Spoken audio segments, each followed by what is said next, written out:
Welcome to the deep dive. Today we're taking a really deep turn into the whole mystery of UFOs. I mean, since 1947, when Kenneth Arnold saw those objects over Mount Rainier, the question has always been the same. Who are they? Where are they from? Exactly. And for, what, 75 years, the answer has always been the extraterrestrial hypothesis, the ETH. They're from the stars. But what if that's the whole point? Yeah. What if looking up at the sky is, exactly the distraction they want? And that is the absolute core of Mac Tonnies' Cryptoterrestrial Hypothesis, the CTH. We're going to dive into his work, using your sources to really explore this idea that the answer isn't out there, but, well, right here. Our mission today is to look at his arguments that this whole phenomenon is just a long campaign of misdirection. Yeah. It's designed by an intelligence that lives in stealth right alongside us. It forces you to stop looking at the stars and start, I guess, looking at your feet. So pretty much, yeah. Okay, so let's start with the big problem, the failure of the old model. Tonnies was clearly frustrated with the ETH. Oh, absolutely. I mean, you had guys like J. Allen Hynek, Leonard Stringfield, all these serious investigators. Decades of work, piles of data. And for what? Yeah. Nothing ever actually stuck. Tonnies points out that for all the witnesses, all the radar hits, there's never been one piece of hard, irrefutable evidence. Not one piece that says this is from another planet. Exactly. In UFO is still very much unidentified. The phenomenon, it refuses to play by any consistent rules. Right. If they were just nuts and bolts spaceships, after this long, someone would have found something. A piece of wreckage, clear video, something. The consistency is in the elusiveness. And that failure of proof is really the linchpin for the CTH. Tonnies saw this pattern and he realized the whole thing feels theatrical. Theatrical? Yeah, like it screams manipulation, deception, and stage-managed trickery. It's designed to shift, to always be one step ahead of us, so we can never quite pin it down. So they're not just being elusive, they're performing. It's a cosmic play. That's his conclusion. And it's a chilling one. The entities want us, or maybe they even need us, to believe they're extraterrestrials. They're actors. Oscar-deserving actors, he calls them. And the entire play has one goal. Keep us looking out there so we never ever think to look in here. Okay, but if they aren't ETs, what are they? That's the hypothesis itself. The CTH.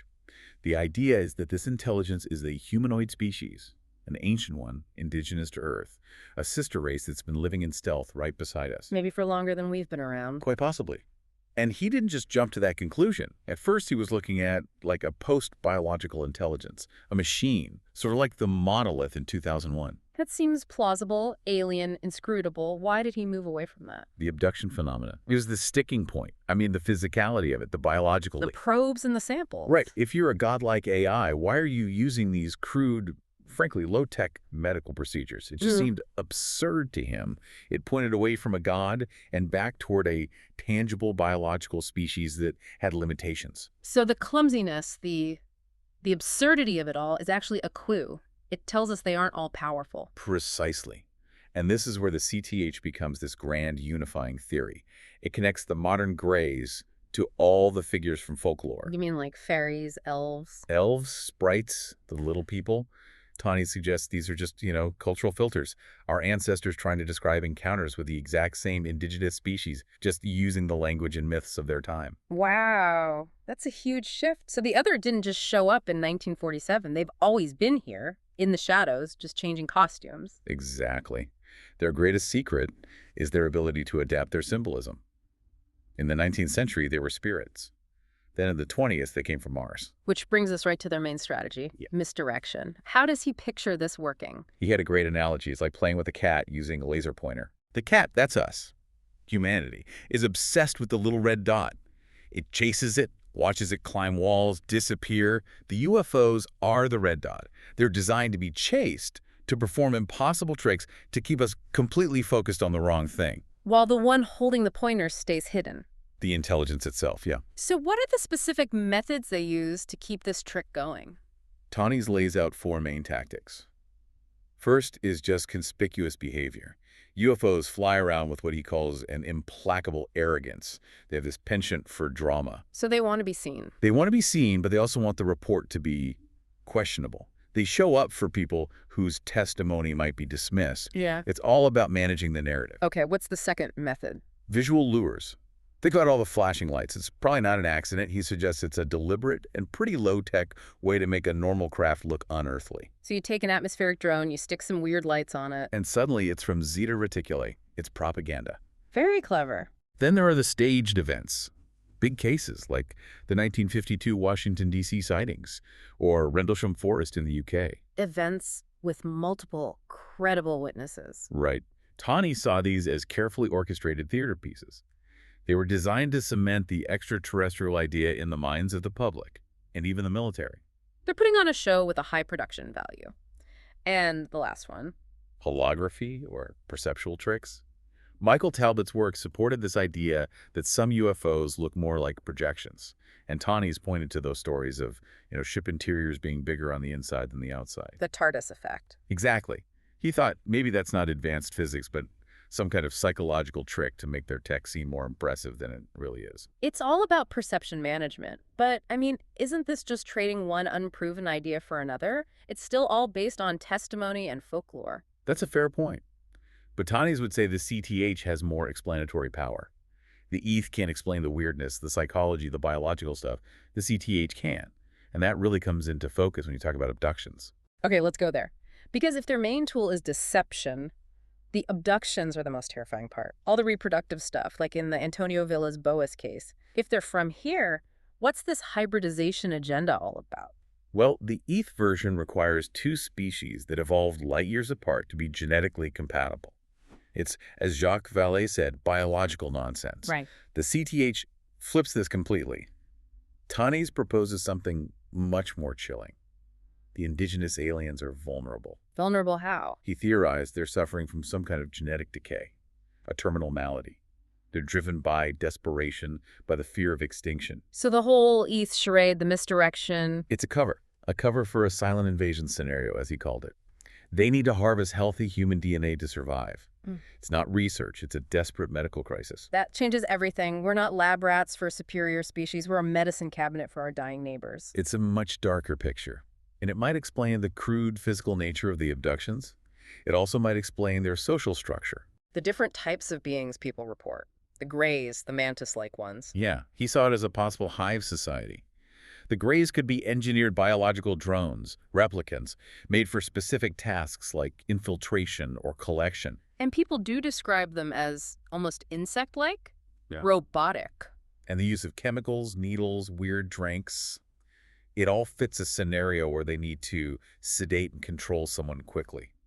It's what an Earth-based team trying to avoid detection would do, not an interstellar crew with all the time in the world. The speed and military precision of it feels much more like a covert op on home turf.